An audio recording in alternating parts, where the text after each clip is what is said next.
When the NBA announced its plan to restart the season in Orlando, nobody was sure of what to expect about it.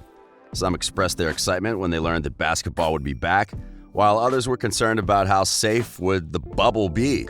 And when it came to the game itself, many were worried about the possibility the players would be out of playing shape after being out for over 4 months with no playing time competitively, and that the on-court product would not be as good as it was before the break.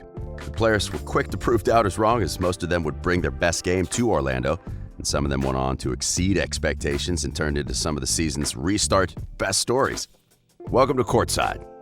Today, we'll be talking about a player that has shocked the whole league with his play in Disney, Indiana Pacers forward, T.J. Warren. Anthony T.J. Warren Jr., 6 foot 8 inches small forward that's on his 6th NBA season. He's the son of former North Carolina State player Tony Warren and has been mentored by retired NBA player David West. He spent his high school career on the different institutions, Riverside High School, Word of God Christian Academy, and Brewster Academy, and graduated from the later.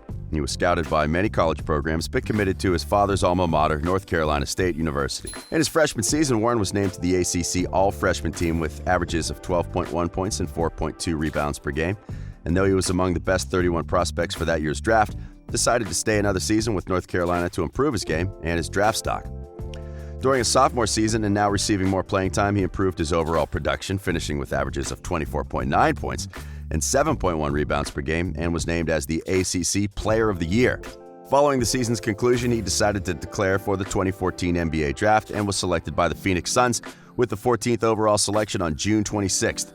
He would participate in the Summer League and be selected to the All-NBA Summer League second team. TJ made his pro debut on November 9th in a win over the Golden State Warriors, but his playing time would be sparse during his rookie campaign as he played in only 40 games and was often assigned to play in the Development League. On the following season, he would again suit up during Summer League play, this time being named as the MVP.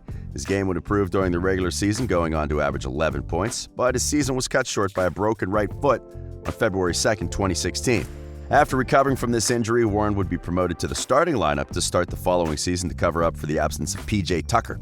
As a starter, he played on 59 games and improved all of his stats from the previous season.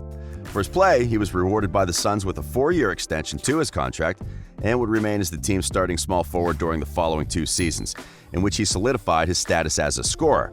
But his career would take a turn during the 2019 offseason. Despite his good play, after acquiring Kelly Oubre Jr. and drafting Mikal Bridges, the Suns decided that he no longer fit with the team's vision for the future. So on June 20th, they sent him along with a second-round pick to the Indiana Pacers in exchange for cash considerations and a trade that Warren has described as disrespectful, commenting that he's worth a lot more than simply cash.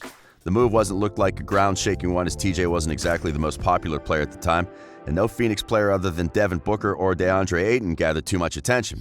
But he decided to make the most out of it and use the trade as fuel to keep improving on his game. On the Pacers side, things also resulted in a perfect match. Watching Bojan Bogdanovic and Thaddeus Young leave in free agency, and knowing that Victor Oladipo wouldn't be able to return until late in the season, they needed someone who would help them score some points, and Warren was up for the task.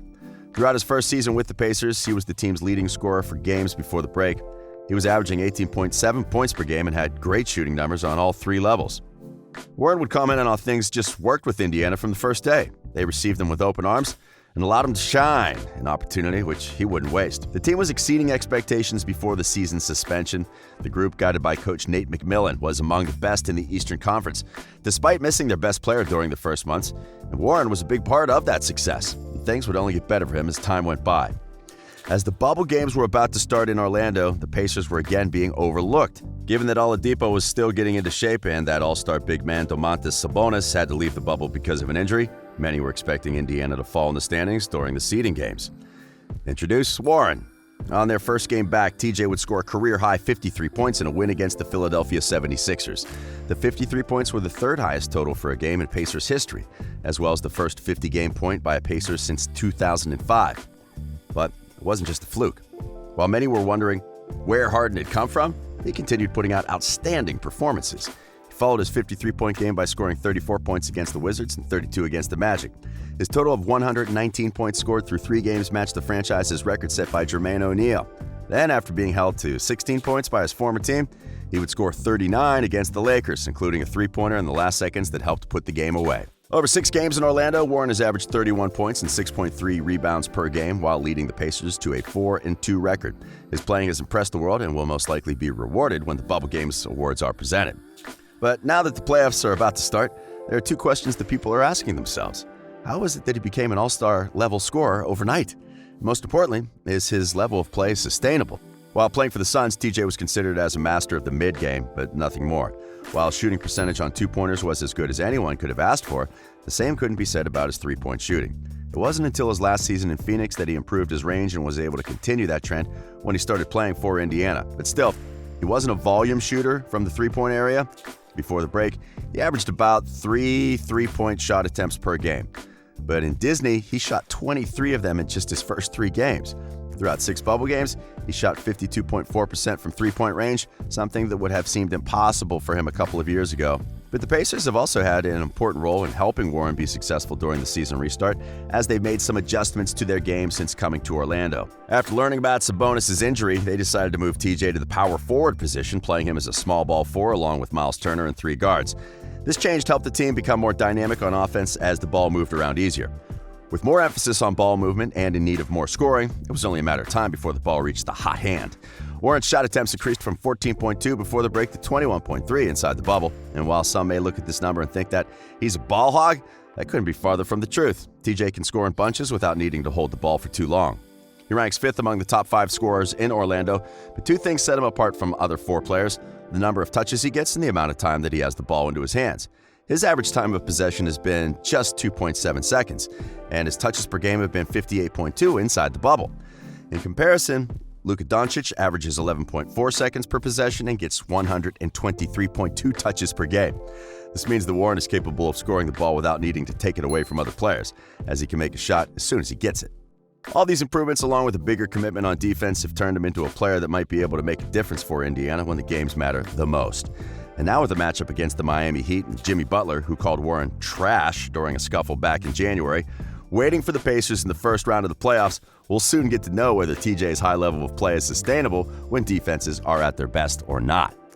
In brief, while Warren's emergence took most of the basketball world by surprise, the talent to be an elite scorer has been there for years, and with an opportunity to prove himself and help his team win, he's exceeded all expectations. And while we won't know for sure whether he'll be a future All-Star, one thing's for sure: as the season continues on, the Pacers are looking more and more dangerous, and Warren might be able to help take them further than anyone could have expected in the coming years. So, let us know whether you think TJ will be able to continue his spectacular play and take Indiana over the Heat or not. We hope you've enjoyed this video, and if you did, remember to give it a like and subscribe to our channel for more NBA content. We are Courtside.